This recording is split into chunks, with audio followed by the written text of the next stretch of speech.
Hey everyone, welcome to another episode of The Other Side of Addiction. I'm definitely looking forward to this show. And you guys probably hear me say that every week. And it's true. I am always looking forward to a new guest that comes on the show, as well as the new show. You guys have heard me say many times, I love Thursdays, even though these podcasts go out on Mondays and Thursdays, we record on Thursdays. I just love doing this. I'm hoping it'll get to a point where I can do this every single flipping day because that's how much I enjoy it. Hey, we want you guys to know that today we're going to be talking about the importance of showing ourselves grace and compassion. And our guest today is going to help us understand a little bit more about this. So, our guest today is Amber Bride. Amber, thank you so much for taking time out of your day to be with us. You're welcome. Thank you for having me. Oh, absolutely. So, you and I met, oh gosh, probably in person for the first time just like about a month or a month and a half Yeah. ago. We've been in contact on social media, and I just want to give an applause to Amber because she is like one of our largest supporters. I mean, she follows our show, she reposts our show. She was in attendance at our Healing Utah Success Summit that we had in Sandy, Utah on April 15th. And Amber, I just want to say on the air, man, thank you so much for all your love and your support. We just really appreciate it. And it's people like yourselves that's helping this show expand and grow. So thank you so much. You're welcome. I love what you guys do. Thank you. And you do a lot too. And we'll definitely get into that into the Yeah. show. You know, what what had you come up with the importance of showing ourselves grace and compassion? Why did you put that down? Um, I think, for me anyways, grace and compassion are probably the two things that I've struggled with the most, right? And you hear lots of people talk about the importance of forgiveness and the importance of gratitude and right, like these big, huge things. Um, and a lot of times, like showing ourselves like compassion and grace kind of falls through the cracks. And what I mean is, even in recovery, right? I have over 4 years, and I recently went through a life changing um, experience, and I thought it was going to be, the end for me, and I had ownership in some of that fallout. Um, and instead, I was able to find the compassion for myself that at the end of the day, like I am human, right? And as humans, we make mistakes. And if, someone was coming to me to say, like, this is what happened, how would I talk to them? Um, I also did some work with Nicholas Smith, you know, and I absolutely love him. And he allowed me the ability to look at my younger self, right? To sit with that 4-year-old who her parents left her, right? And we sat with that. And I have I have never had such an emotional like breakdown in that moment, but I was able to look at her and say like, I love you, and it's okay, and it's not your fault that they left, right? Yeah. Um, so having that compassion of I am human and I am still learning, and being able to go about things and give myself that grace of that space of like, maybe today isn't okay and I'm gonna cry and it's gonna be ugly and it's and but that's okay. That doesn't mean that I'm broken. That doesn't mean that I've fallen off. That doesn't mean that all of the work was for nothing. It's just having that soft landing for myself, how I do for other people. Yeah. You know what? Something you just said, Amber, that hit me pretty hard. And it's that you said that you're still learning. Right. And I'm a firm believer that we continue to learn the rest of our lives, right? If we stay Yeah. stagnant and we think everything's hunky-dory and we know everything there is to know, which I don't think the majority of the people think that. However, it is easy for us to go stagnant for a little bit, Mhm. and I've said on the show quite a few times that to me there is no finish line when it comes to bettering yourself. And you also said that you're okay with feeling the feelings that you were feeling, right? Yeah. Well, I mean, life punches us in the gut quite a bit, and Yes, it and it's is. going to continue to do it. And we have no control over some stuff. Maybe it's due to choices that we have made, right? Yeah. However, there's a lot of stuff like today, my wife got in a car accident just right an hour before I was getting ready to do the morning show, and it's been on my mind. And thank goodness she's okay. The other person is okay. And it wasn't like really, really major, but it was bad enough to where it's probably going to increase our car insurance. Yeah. And I just wanted to scream, right? I just wanted to flip and scream. And it's like this was something that's out of my control. And as much as I would like to control it, I'm not able to. And I'm going to deal with my emotions and deal with them the way that I need to today. And hopefully, by doing that, they won't be with me tomorrow. So I can just get on with tomorrow and move on with my day, right? Yeah. And it sounds like from your bio and even just what little you have said already, we fall back into that victim state. Mhm. And yeah, we just think our life is just not worth anything.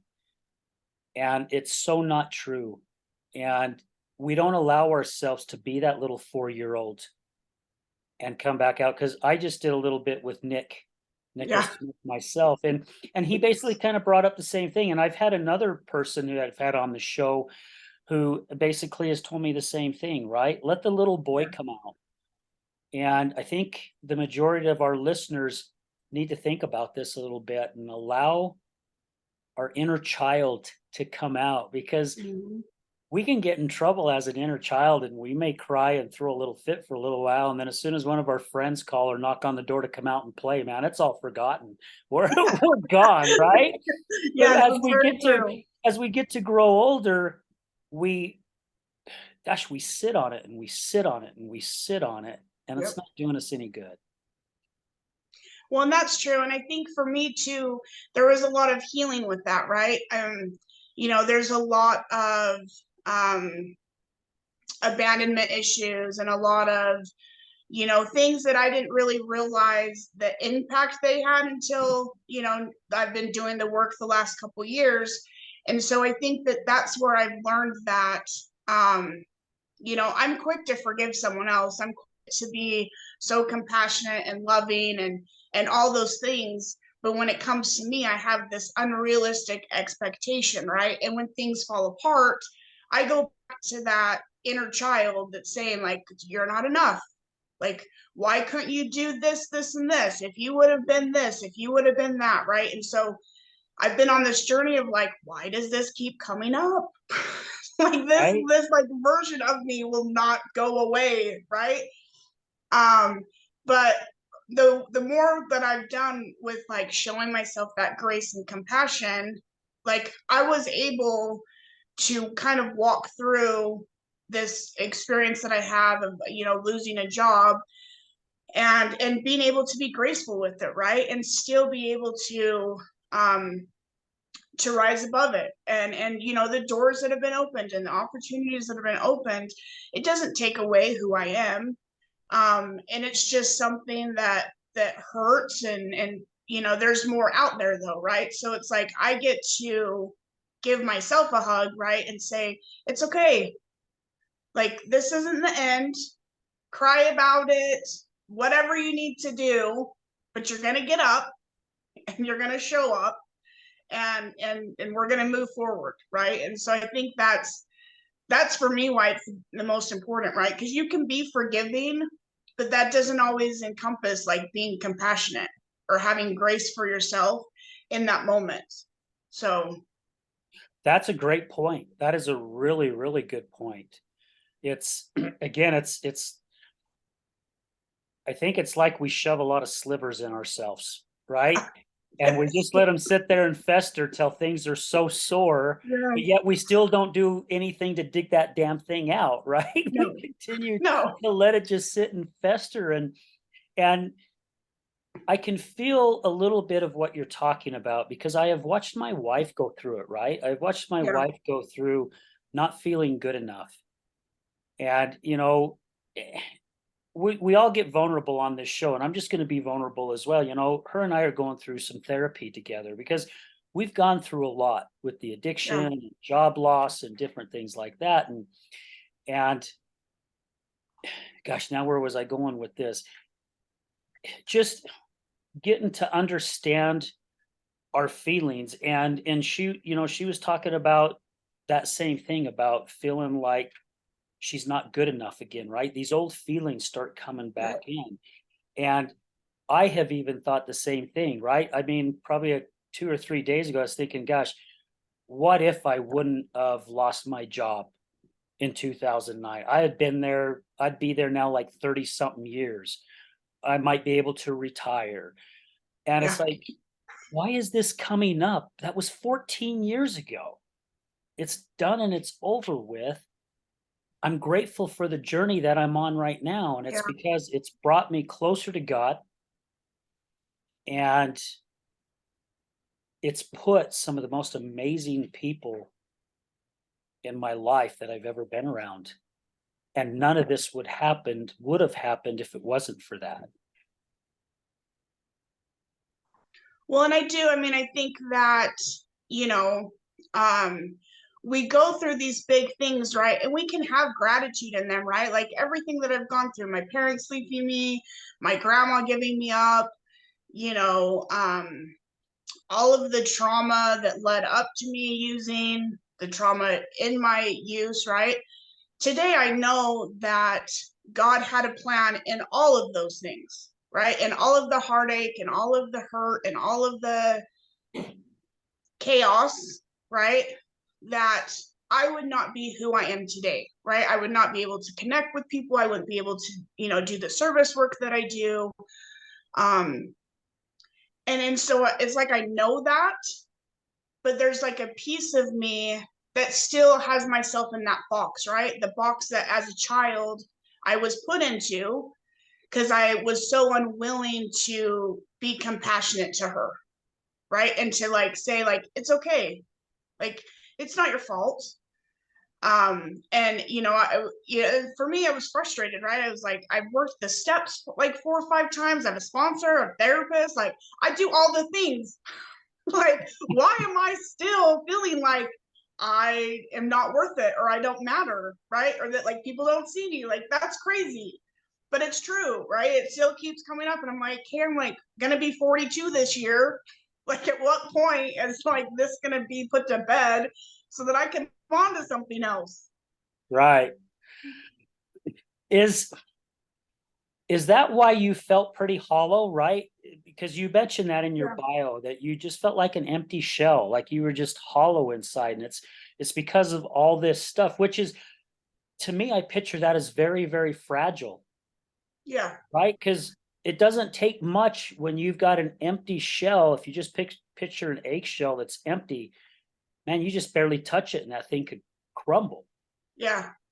And for me, it you're four, right? If you think about, you look at like your grandkids or your kids, right? When they're four, um, I never imagined doing that. But my parents had their own addictions and they had their own things, right? And so for them to, ask to babysit and never come back, and then my grandma took that role on kind of more as a martyr, right? It was like, look at what I'm doing because my son is such a screw up and yada yada, right? That Mhm. was like her story.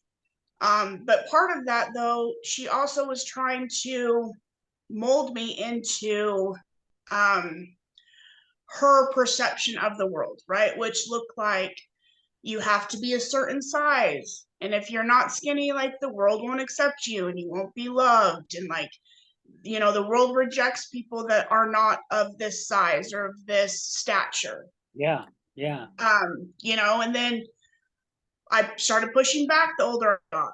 You know, she had money, so then she paid for me to go to group homes and foster homes, and so I went through all those things of like every time I'd have a connection, she'd pull it and put me somewhere else.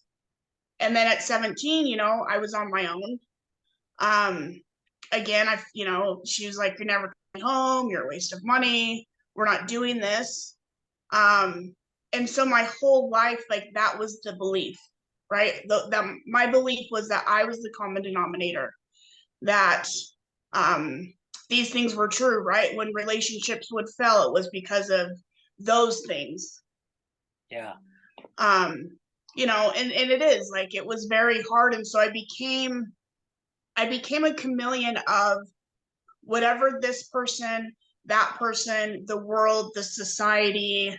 I'm going to be the best of this, right? And then I formed a very codependent, unhealthy relationship with the world and with people, um, to where it was like, as long as you need me, like I'll be okay, right? So then I was the best mom, you know, my perception of the best mom, the best wife, the best baby's mom, like all these things. And I had no boundaries, and I didn't know what the word no meant, right? It was like, I'm going to solve the world's problems, and I'm going to make sure that my kids don't feel this and that, you know, um, until it didn't work and I broke.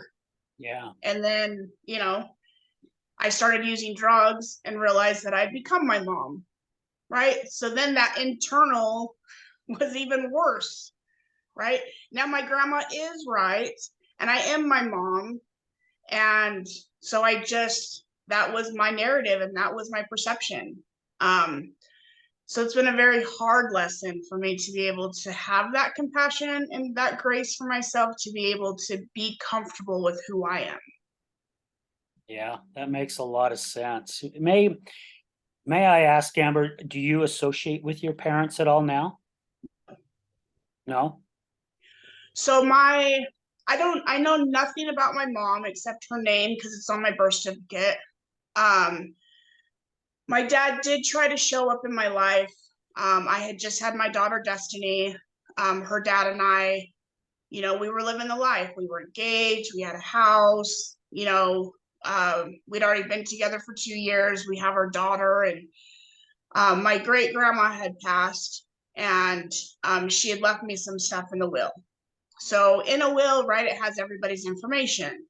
My dad was also left stuff, and so he found me through that and showed up at my door. And it didn't take very long before I was asking, you know, Rich, that's who I was with at the time. I said, I can't do this. Like, you need to get rid of him, right? He'd lied to me. He snuck alcohol in my house. It was like he acted as if none of that had happened, right? It was Hmm. like, well, I didn't know that your grandma was going to do that. And I'm like, but you did, and you got married and had other kids, and you had this whole other life, while like I was going through some of the worst experiences of my life. And then now you show up like you want to move in, right? It was like I'd wake up and like more and more of his stuff was in the living room, and all these things, and I was just like, I can't do this. So I like basically stayed upstairs, and I was like, Rich, like you need to get rid of him. Like I can't even come downstairs. Like I'm not doing this, you know? And I remember Rich's mom was there too, and they basically were like, she can't do this right now. This is too much. Like, she just had a baby. You know, this is a lot for her to digest. And then he got mad, right? He was like, well, I'm here now. Like, what is she mad about? Like, I just want to have a daddy-daughter relationship. And like, she's the one making this difficult. And I'm like, I'm making this difficult. Like, this is on me. Like, this isn't on me. Like, I need you to leave. And right. And so there was no like remorse or no ownership of that, right? It was just like the audacity that like I couldn't and I didn't want to deal with it. Um, and then after, you know, my grandma was like, I told you so. If you would have just listened to me, Hmm. right? And Yeah. so And there was still some very unhealthy things, right? I was still trying to get her approval. And so it just came to a point where it was like, I'm never going to have that. And I'm physically making myself sick. And now I have a responsibility. Like now I have my own child. Like I get to choose what that looks like, right? And so in that moment, that's where I made that choice of like, okay, like I'm not going to be any of them. I don't know what it looks like to be a parent, but I know what it doesn't. Right.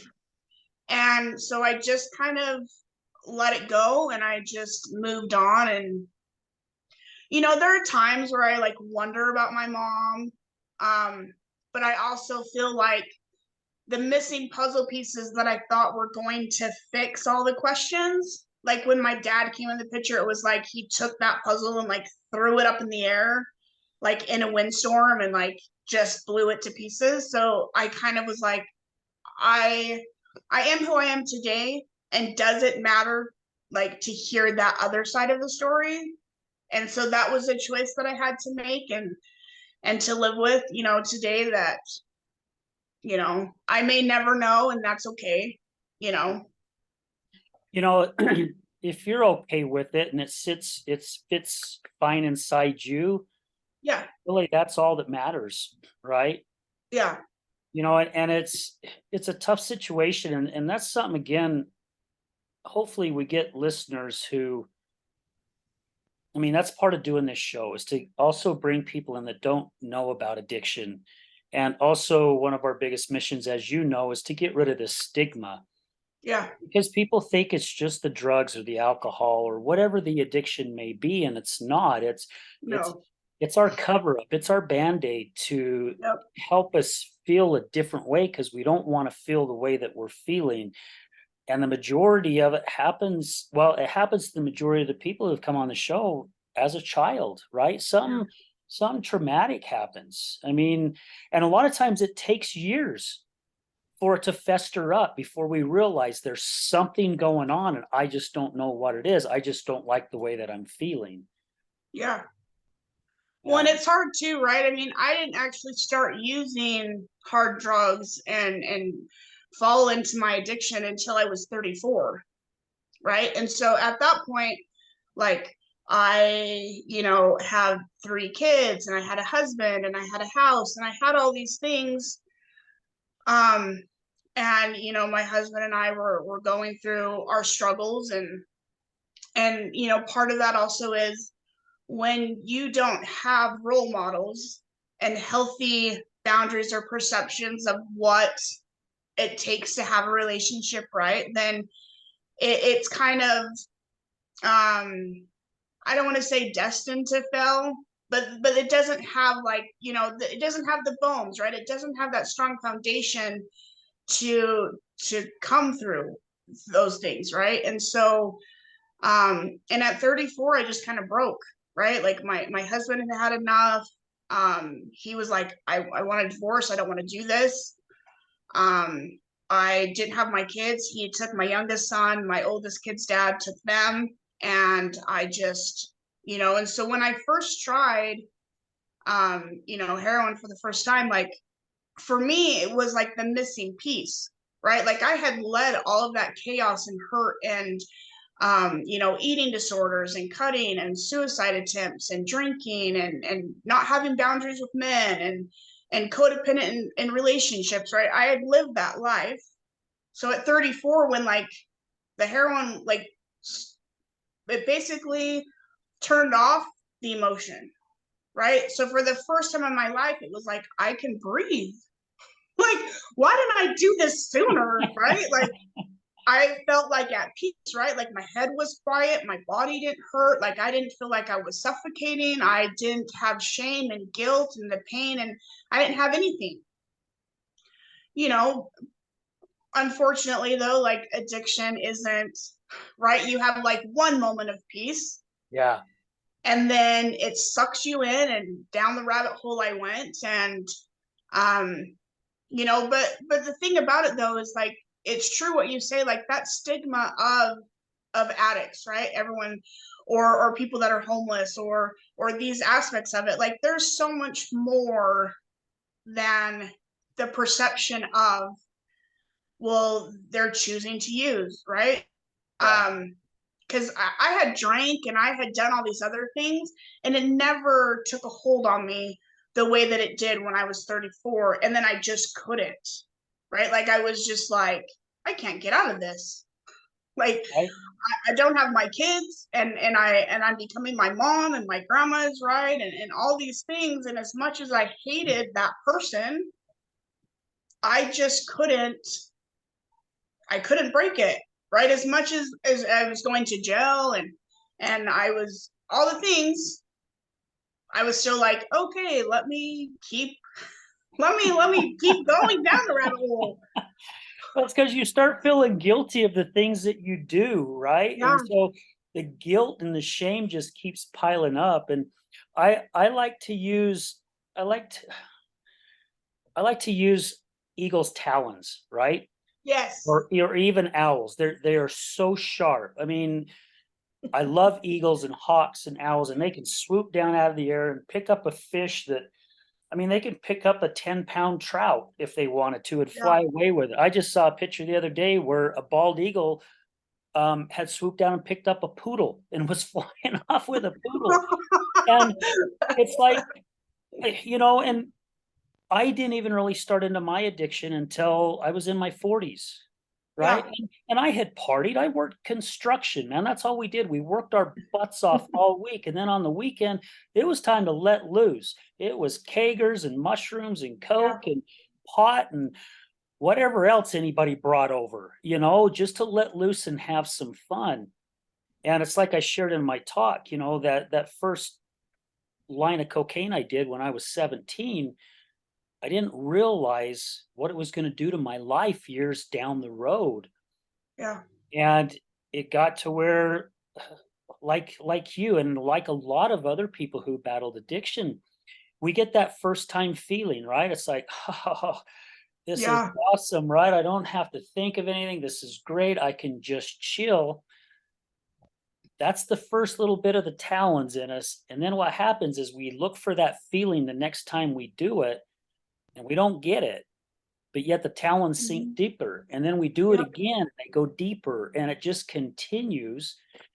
And we're always chasing that first high. Yes. Always. And it doesn't come. The first time is amazing. Yeah. After that, it's a crap show, right? Because Yes, it's like, it is. and we're doing more because we're like, Yeah. oh, I got to get this feeling. We got to get this feeling. And it doesn't happen. It doesn't happen. No, never. Uh-uh. That's why a lot of people, I don't think they understand, when they hear someone say, yeah, I was always chasing the high. And it's Yep. because they're always chasing that first time feeling. And it doesn't come. I mean, my wife, when she got into the alcohol, of course, just like the rest of us, she loved that feeling. And Yep. she got to where she would drink it so fast because she wanted to get there like that. Yeah. Problem is it like fast forward through it and Yep. hit the end, you miss the whole thing. Well, and that's the hard part too, right? Is I think it's when they talk about, it's a cunning, baffling, progressive disease, right? Like those are some of the most powerful words, right? That I don't think that people really understand, right? That first hit, that's that cunning part, right? It's a lie. Like Mhm. you don't have peace. You're not, superwoman, superman, all the things, right? Like, and then we're continuing to chase that, right? So we're like baffled by like, why can't I get back to that first high? Right? Like I know it's there because I felt it, you Yeah, know? yeah, And the progressive part of it is that like as much as we're chasing that and trying to find that answer, like it's not. And the more that we do it, then the more guilt and shame and inner voice, and then it's, it becomes crippling, right? Like I couldn't breathe. Like I would try to sober up because I was like, I cannot be this person. And as soon as I would start sobering up, it was like I couldn't breathe, right? Like I couldn't look at myself in the mirror. I hated who I was. I prayed to God to like, please let this be my last time. Just take me out, like put everyone out of their misery. I am the natural disaster, and I don't know why I'm here. And it wasn't because I didn't love my kids, right? It wasn't because I didn't, I didn't really love myself, right? Because I had started believing all of those things, right? I started believing the perception of my grandma and all of those things. So to me, it was like, well, I'm doing the world a service by taking myself out of the equation. They're better off, you know? Um, and I think those are things that a lot of times, like, how do you fight that, right? When people are like, if you just this or that, or that misperception, it's like, well, how do you fight that? When, like, you don't have anyone and you feel like you are doing a service to the people you love, how do you break that bond?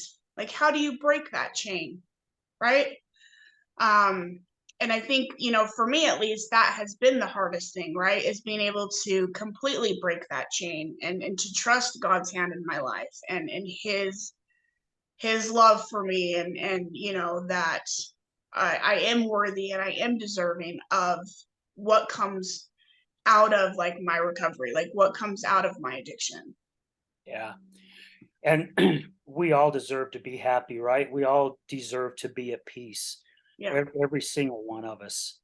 And it's just like the show that we had this morning. I was talking with a gentleman who runs a recovery center up in Roosevelt, and he's originally from Idaho. The journey that we go on, and I don't think I have yet to meet an ungrateful addict Yeah, it's true. at all. And it's they're grateful for the journey that they have gone on, right? Mhm. Because it's made them who they are today. And whether you fall into addiction or not, is when you're in addiction, you're living a phony life. Yes. You're pretending, and you're, again, you're hiding something that you just don't want to feel. How many people out there that don't battle an addiction are doing the exact same thing, right? Oh, yeah, I it's mean, true. there's certain people on social media that make their lives look like frickin' unicorn and rainbows, and that everything's made of gold. And if something goes bad, you sprinkle a little fairy dust on it, and everything poof Yeah. happens, and it's all happy. Well, it's not, No. and we have to sit in what we sit in. However, we go through it, and we be grateful that we go through it. And Nicholas T. Smith talks about that, right? Yeah, a There's lot. there's not nothing bad about feeling depressed. It's part of that journey to get you to the next level, right? It's Yeah. okay to even be upset, and society has got us believing we're not allowed to feel pain. We're not allowed to be depressed.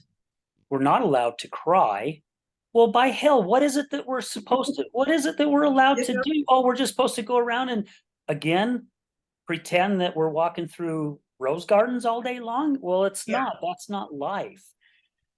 So Well, oh, go ahead. Well, no, and I think that that's true, right? The common denominator of, like, oh, well, keeping up with the Joneses, right? And then it's like, does anybody really know the Joneses, right? Like, who are the Joneses that we're supposed to be keeping up with, right? It's like this like blind perception of, and I think that's the thing too, right? People think of addiction and they think of drugs and alcohol or sex, or these big things that are um, the catastrophes of broken homes and broken marriages and things like that. But it's like, you know, that's not to say that someone who's codependent or bitter or judgmental or unforgiving, right? Those characteristics are just as negative and crippling, and you can become addicted to that, right? You can Oh become yeah. addicted to chasing something. And so it doesn't mean that you're putting a substance in your body or gambling the mortgage away. Like, if you're an unforgiving, bitter, relentless, all about the outer beauty, and you are that hollow shell, like, that's just as damaging as an addict who drinks his money away, or an addict who's homeless. You know what I'm saying? And so I Oh, think yeah. that is it's like, let's make sure that we are understanding all the things, because like life isn't this cookie cutter pretty thing, right? It's ugly, it's messy, there's pain, there's grief. You're gonna cry, you're gonna get mad. But it's in those moments that really define people, right? It shows you the resilience, and it shows you the true character of who you are and the people around you, I think. No, I would have to agree. It really does. And I'm grateful that I've had to go through all the stuff that I've gone through, not even realizing it, and because again, it's put me on this new path that I never thought I'd be on. I mean, God had it all planned out a long Yeah. time ago. I didn't, and Yeah. it's okay. It's put people in my life that I needed in my life, and they keep coming, right? I mean, I got Yeah. to meet you, right? You're another Yeah. individual who I look up to and I admire, and I'm just grateful and blessed that you're a part of my life right now. And yeah, it's like I've said many, many times, that guy that got up and got his 10 or 15-year chip and said, every morning I hit my knees and thank God for making me an alcoholic. And Yeah. I still I still picture it to this day, and it's been years. I leaned over to Jeanette and I said, "That guy," and I used the F word, "that guy is effing nuts." You Yeah. know? I understand it now though, right? I get Yeah. it. I get it now, and a gentleman that again, that I spoke to this morning, he's the same way. He's like, "Man, I am so grateful for what I've gone through." And it's hard to forgive ourselves, Yeah. and luckily I didn't hurt a lot of friends or family in my addiction because I hid it so well. No Yeah. one really knew it. I mean, even my wife didn't know. I dated her for 3 years and she had no clue, right? Yeah. Unfortunately, she found out a month and a half after we got married because I lost my job because of it. Yeah. Now, gosh, my head's going all over today. I'm having a hard time concentrating and staying focused on one thing. However, that journey is something that I needed to get to actually make me the person that I am today. Because in all reality, the person who I loved 14 years ago, it was all phony. Yeah. It was fake love for me. Here I thinking I was this amazing human being and realized I wasn't even close. And nowadays, I mean, you talked about being a chameleon earlier, and that's how I was. I could adapt to any kind of environment to get what I wanted, Yeah. right? And it didn't matter if you were family or a good friend or whatever. I could manipulate my way around whatever. And I started doing it at a young age and I became a master at it, not even realizing I became a master at it. And that's just who I became.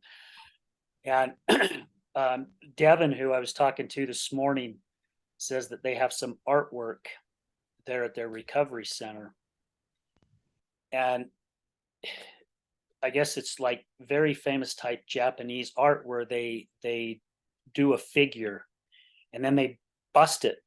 They throw it on the floor and break it all up. And then what they do is they take each little piece and they put them back together with like a gold or silver type I glue love or that. whatever, right? Yeah. And it talks about how even though you were broken up in pieces, when it's all put together, it's actually more spectacular than it was before it was broken. And it says a lot. It means a lot.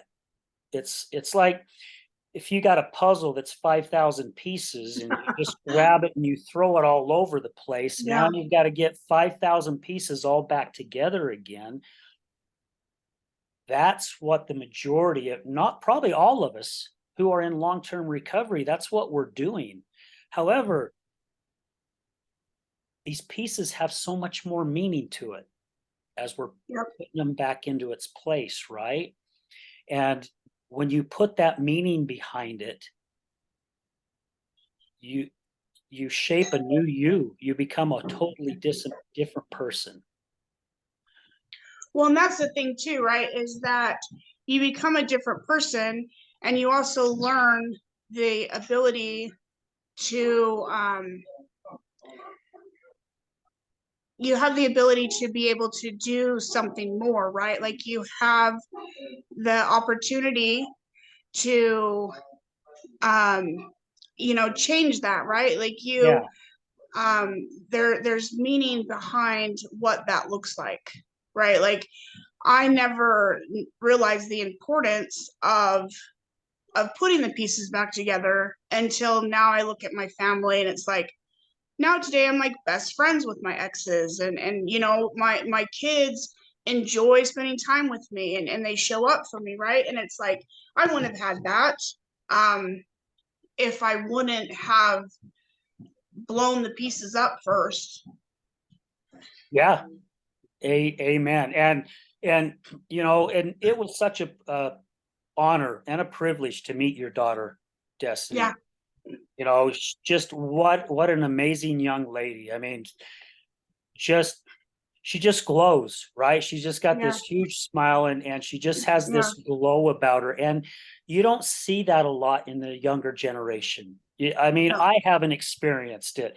yeah, So we were so happy when you guys showed up to dinner after the event, to get to sit down, and we didn't all get a chance to talk much, but we did after when we walked outside of the yeah, restaurant.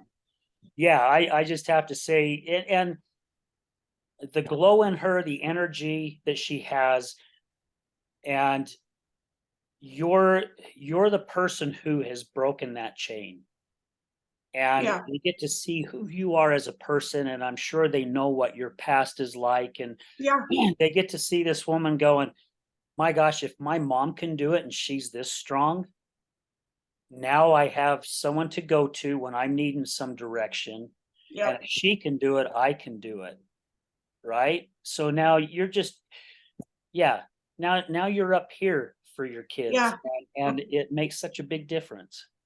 Well, and it's a blessing too, right? Because before it was like I was the mom that did the parties and the holidays and the cooking and all those things, but I was also wound tight, right? I had this own perception and own kind of anger at myself and all the negative self-talk. And it's like today they get to see me like be vulnerable and be honest, and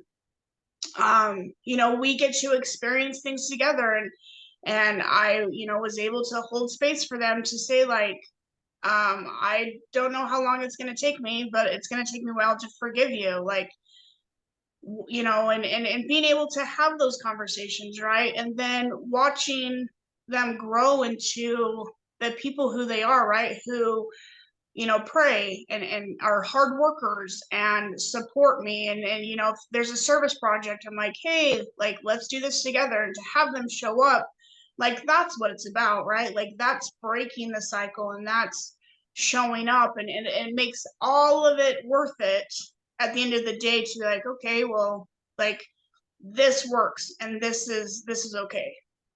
Yeah, absolutely. And you're doing it right. I tip my hat off to you, girl. You're doing it, and Yeah, you're making a difference. And it takes people like yourself, Amber, to help make a change in this world, and there is a change that's kind of heading in the wrong direction. yeah, However, I am a firm believer that good will overrule, yes, I and agree. we all just got to kind of wake up and and again be vulnerable Hmm. and get rid of the fear. We talked a lot about that in our first show today, is the fear. Yeah, And it's amazing how fear will keep us away from what we are actually supposed to do here on this earth. it's And, true. and it's not believing in ourselves. And the fear comes from the opposition. That's just how I look at it. I don't know if Yeah, anybody agrees with me, and it's okay if they don't. I just believe it comes from the opposition because that opposition is doing its best to keep me away from where I am supposed to go, and it's keeping me away from helping myself as well as helping others. yeah. And I believe I even said this in my talk at the Healing Utah Success Summit. If you have fear and it scares you, that's your sign to frickin' do it. Yeah. That is your green light to move forward, right? Yeah. Because that's why the fear's coming up, because again, the opposition is telling you, nope, I don't want you to go there because I need you to stay right where you're at because you're vulnerable in a Yeah. different way, right? A weakness type of vulnerable. Yep. But if we move Well, forward, and that's the thing too, right? Is like when you talk about fear, you can either, it's like face everything and run, um, or it's or face everything and rise up, or you basically run away. And I think that it is like what you said, right? With fear, if you learn to have, a higher power, God, whatever you want to call him, something that's like an anchor, right? Um, to be able to help you along this journey, because none of us can do it alone, right? I mean, otherwise more people would do it.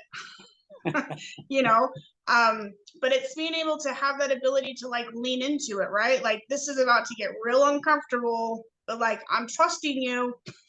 Like, yeah, I know that you led me here, and I know that you opened the door, and it looks scary in there, but like, I'm gonna take that first step. I'm gonna trust that like you have a plan, right? And sometimes we don't understand it, and sometimes it's even better than we could have imagined. But if we wouldn't have allowed ourselves to like lean into that fear, it never would have been. yeah. Yeah, that is so true. And I think I've shared this with you. Yet I've been working on a TED Talks, right? And Yeah. I've been talking about it for a while. I mean, gosh, probably 6, 7 months. And it's like I sit down and I start writing something, and then that fear comes into me going, no, I there's no way I can be like some of the TED Talks that I've watched. Right? I can't be Yeah. that type of person up on stage. And I've even questioned myself even when it comes to some of the public speaking, and I've stayed with it. And according to Janan, the one that I did at the Healing Utah Success Summit, just she's like, that blew everything you've done before then out of the water. And it's that progression, right? I'm Yeah. moving forward. And I remember one morning I woke up, I'm early riser, and it was a Sunday morning, and the TED Talks thing was on my mind. And of course, those old beliefs started coming in. No, no, no, no, and I finally stopped, and I'm like, all right, if I'm supposed to do this, God, give me the direction the way I'm supposed to go. Right? I Yeah. really don't know how to go about this. And I tell you what, I probably sat and looked at that piece of paper for 20 minutes at my desk and basically just did this with my hand, but not writing nothing because I didn't know what Yeah. to write. And then it was almost like somebody came up behind me and hit me upside the back of the head. It just boom. And I'm like, oh, and I ended up writing down like 3 pages just like that. And then I I went love back that. and read it and I'm going, where the heck did this come from? Right? I'm Yeah. like, that's not too shabby.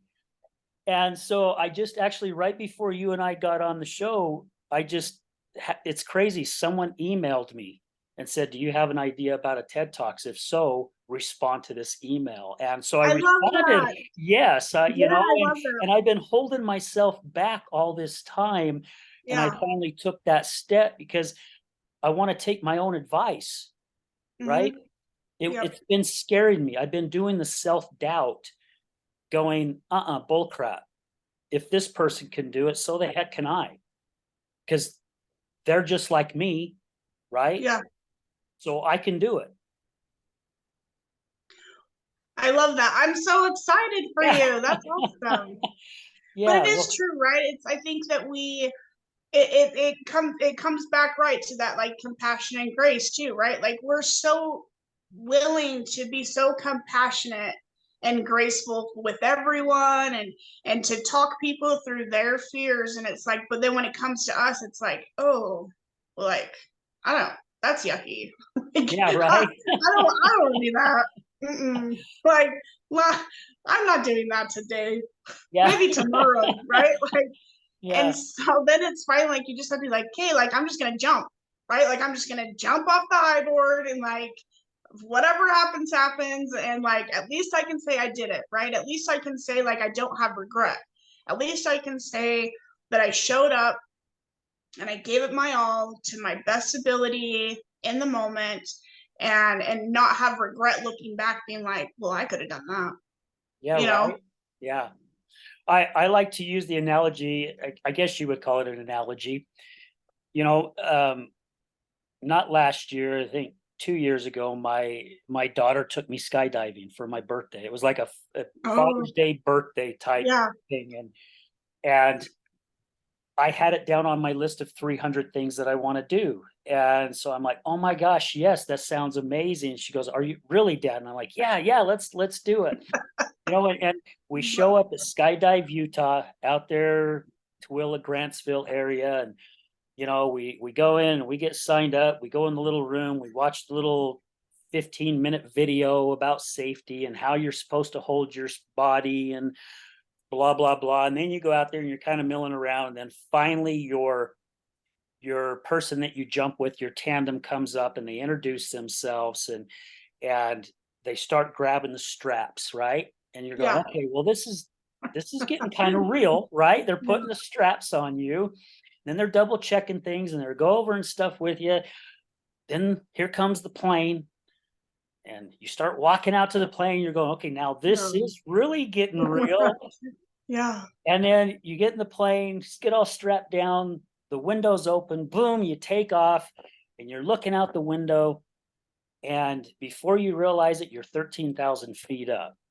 And we were like about the third or the fourth ones, and before about 5 to 10 minutes before you hit the altitude, your instructor, your tandem, he's already Yeah. coming up behind you and he's strapping you and he's pulling everything, cinching everything tight, and he's double checking everything, No. and he's you know kind of yelling in your ear because the plane's kind of loud, Yeah. and okay, this is what we're going to do and this is what I need you to do, and hang on to the straps until I tap you, and then you can put your, and you're going all over this, and you start getting those butterflies. And I remember when it was our turn, he taps me on the shoulder and he says, okay, start, and he's kind of like humping me from behind, but he's Yeah. pushing me towards the door. And I start thinking, am I gonna do this? I don't know if I really want to do this, right? I had it on my list and Yeah. I want to mark it off, but do I really want to do this? And then you get to the edge of the door, and literally you're kind of hanging over and he's holding on and you're looking down and you're No. going, I remember at that moment, I'm like, it's too late now. Yeah. You're like, "Whoa, I can't do And I he's can't." like, at the count of 3, and it was 1, and you're moving back and forth, 2 and 3, and you jump out, and all you can hear is because the wind blowing through, because you're falling Yeah. like at 120 something miles an hour. And I tell you what, the rush on that thing, how it felt, and one of the coolest thing is when he pulled that chute, how everything went dead silent. Dead silence. Because you got the wind blowing through your ears and it's loud and it's crazy. I didn't have earplugs in, so it's really loud and crazy. And then you hit that chute and it yanks you. And just to have that silence, and you're looking down and you're going, I am so grateful I jumped. Yeah. So, so grateful. And I like to add those two in with the addiction part of things because, again, we're afraid, right? Janan used to Yeah. say, I don't know if I can live the rest of my life without having a drink. That's how fearful it was for her. Yeah. And it goes with other people I've interviewed. I don't know if I can live the rest of my life without sticking a needle in my arm, right? Or smoking something. Yep. How am I supposed to do this? And then they finally take that jump and they're realizing all this amazing stuff that they've been missing Mhm. for years. And then they really start finding out who they are as an individual. And it's just amazing. So for all our listeners out there, you've heard it said with a lot of our guests, man, recovery is possible, and it is amazing. It is an amazing journey. Well, And and the nice thing too, right, is the peace that you get from recovery. Like, you don't have to keep chasing it, right? Like, it's right, just there, right? It's not like that first high that you're chasing. Like, once you have that peace in recovery, like you just have it. It's with you every day, even in the rough parts. Like it's not something you have to chase. Like it's so obtainable. And it's lean into that fear. Yeah. Yeah. I love it. Gosh, we've been just almost an hour already. It goes by so flippin' fast. Yeah. What is something, Amber, that you really want our listeners to gain? And we talked a little bit about it the first of the show, the Yeah. importance of the showing ourselves the grace and companionship. Do you want to kind of feed off that, or do you have something else? I mean, I think if I could say like one thing, right? Or I mean, because there's so many, but really, you know, it's okay to be vulnerable, right? It's okay to be authentic and to be genuine. And sometimes, it's taking that step back and saying, talking to yourself like you would your dearest friend, right? Um, we're for me, I would not still be standing today if somewhere along the lines like I wasn't able to find that compassion for myself, right? Um I would have just given up, right? I would have given into the fear and I would have given into those things. Because that's what my inner voice said. So I think the biggest thing is it's okay, right? It's okay to have a bad day. It's okay to like be like, hey, I brushed my hair, like, and I got out of bed. That's as good as you're getting today, and that's okay, right? Because tomorrow you may go cross something off your bucket list or a huge goal, right? And so it's like give yourself that ability to have grace in those moments. I love it. That is great advice, and it's very inspirational. And when you were saying it, it reminds me of this series that Jeanette and I like watching. It's called Shallow. It's Oh on yeah. it's on Netflix or one of those things anyway. And one of the characters in there is someone who is afraid to go outside. And here in the last few episodes that we watched, she got all pissed off at her husband and she went chasing him outside, and her ex-husband comes walking up and he's like, "You're outside." And she was like, "Oh my gosh, I'm outside," and she's all Yeah. happy and all excited.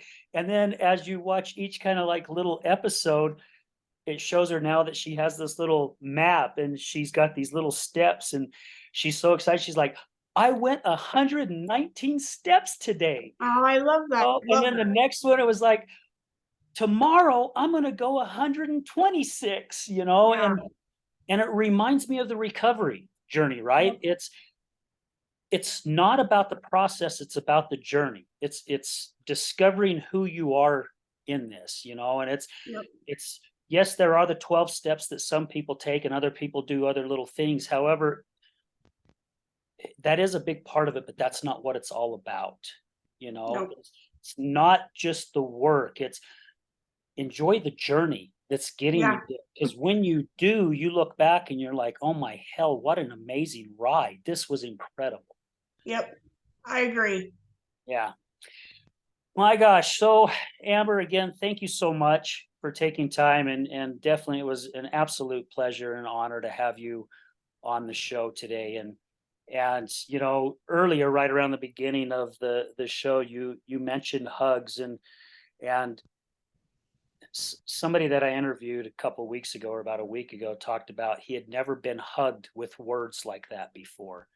And I'm like, "Oh my gosh, that is a great way of putting it, right?" I love that. Yeah. Yeah. So today, with the information that you shared, I'm just going to say that. I mean, you hugged us with your words today. And for those of you who don't know Amber, get a hug from her because she gives really, really good hugs. And I love hugs, as most of you that know Yeah. me know I love hugs. And yeah, don't stop giving those hugs, because when you give a hug, Amber, you feel it. You hold on Thank you. tight. To me, that is a true hug. When you hug someone and you squeeze them, that tells me you truly mean that hug. So thank you for being you, and thank you for being in my life and Janan's Yes. life and so many others. just again, it's an honor to know you. Thank you for having me. And, and yes, I am a huggy person. Like I give everyone hugs. Like, so It's all good. yeah. All right. Well, guys, thank you again. Thank you to all our sponsors, all our guest co-hosts. I mean, all our listeners, man. There's thanks one right after another. Resilience Talk Network. Thank you. And yeah, we just love and appreciate you all. And remember this: addiction is giving up everything for one thing, and recovery is giving up one thing for everything. We're Yes. out.